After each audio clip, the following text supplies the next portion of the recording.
costumam os especialistas se referirem ao Estatuto da Criança e do Adolescente como um divisor de águas em relação ao código que vigorava antes do Estatuto. O Estatuto ele passou a ser tratado como um grande marco de mudança em função da forma como ele passou a tratar as crianças e os adolescentes.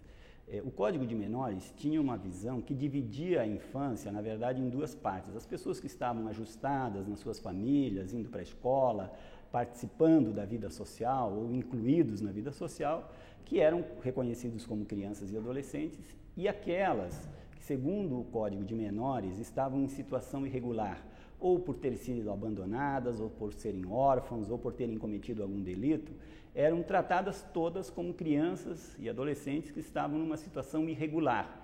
E a elas se chamava, de uma forma muito estigmatizada, de menores. Era uma divisão conceitual, que o Estatuto rompeu com essa divisão e passou a tratar as crianças e adolescentes como crianças e adolescentes, sem fazer nenhuma discriminação em função da sua situação social, econômica, regional, cultural. Por isso que nós hoje temos um instrumento que é o Estatuto da Criança e do Adolescente, que ele não é melhor do que o Código de Menores no sentido de que ele aperfeiçoou o Código de Menores.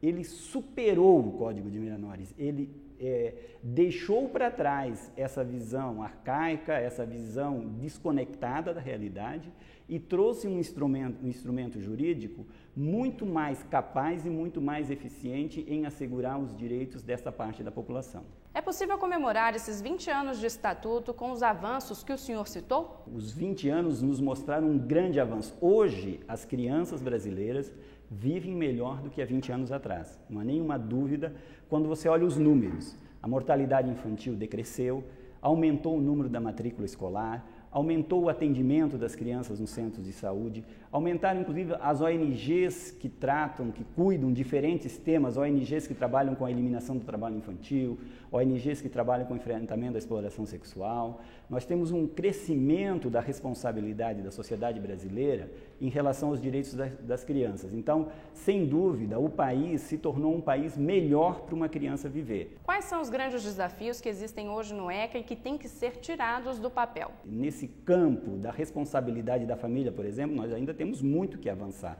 Muitas de nossas famílias ainda são violentas com os seus filhos. Muitas de nossas famílias, às vezes, se não são violentas, às vezes são negligentes em relação à atenção que eles merecem, né? A sociedade ainda tolera, muitas vezes, o abuso, os maus tratos, né? Às vezes tolera até a exploração sexual, né? E o governo tem investido, mas nós precisamos admitir que ainda há um grande campo de desigualdades para uma criança negra em comparação a uma criança branca, para uma criança indígena em comparação às outras crianças, para uma criança que mora no semiárido em relação a uma criança que mora no sul. Então, os desafios que nós temos pela frente são desafios importantes, porque eles precisam nos mobilizar em torno de um princípio mais amplo que o direito de todas as crianças. E esse princípio é o direito de cada uma das crianças. Uma grande polêmica que existe é com relação à pena estabelecida de no máximo 3 anos para as crianças e os adolescentes que cometerem algum ato infracional que seja considerado grave. E por isso alguns setores da sociedade acabam considerando que o Estatuto seja um pouco tolerante e acaba não intimidando. Qual que é a opinião do senhor com relação a esse assunto? Todos os estudos de criminologia têm mostrado que não existe uma relação entre agravamento de pena e redução de atos infracionais. Hoje o que precisa ser discutido é o que se faz com o adolescente durante esses 3 anos. Porque 3 anos na vida de um adolescente representa muito mais do que a metade de toda a adolescência dele, que dura dos 12 aos 18 anos, incompletos. Então, se nós formos falar do ponto de vista do próprio adolescente, não se trata de uma pena curta, não se trata de uma medida socioeducativa de curta duração. E se nós formos considerar também a capacidade de aprendizagem nesta fase da vida, é uma grande oportunidade de mudança.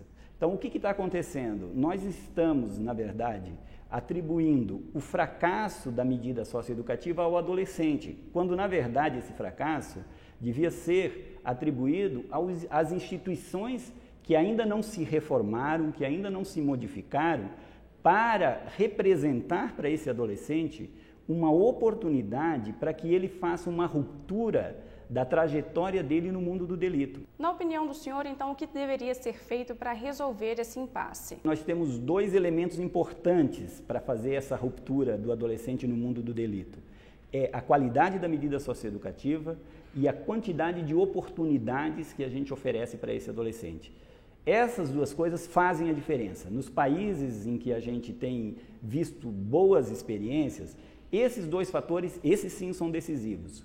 Os outros, não é possível dizer que agravando penas, que sendo mais rígido, que maltratando o adolescente, que contratando monitores mais fortes, mais enérgicos, você vai resolver. Esse outro campo não tem nenhuma garantia de que faça qualquer diferença na vida do adolescente. Com relação à maioridade penal, como é que é a legislação brasileira em relação a de outros países? O Brasil, basicamente, ele se adequou à Convenção Internacional dos Direitos da Criança, né? Ao ratificar a convenção, que estabelece que até os 18 anos haja um tratamento diferenciado dos adolescentes e dos adultos. O Brasil até fez uma inovação no sentido de que até os 12 anos a justiça brasileira não intervém no caso de um ato infracional cometido por uma criança. Então, isso é um papel do Conselho Tutelar de administrar uma medida de proteção quando acontecer alguma coisa antes dos 12 anos.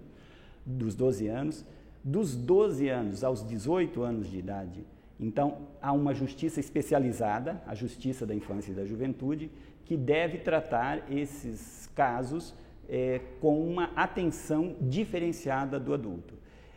A maioria dos países até já vem adotando esse tipo de diferenciação, né? Agora, os sistemas jurídicos dos países são muito diferentes, então é difícil fazer uma comparação, porque existem países que, por exemplo, aceitam até uma punição de 30 anos para os adolescentes, né? Só que eles nunca, na sua legislação, aplicaram mais do que 3 anos, por exemplo. Então, é difícil de fazer comparações de sistemas tão diferenciados.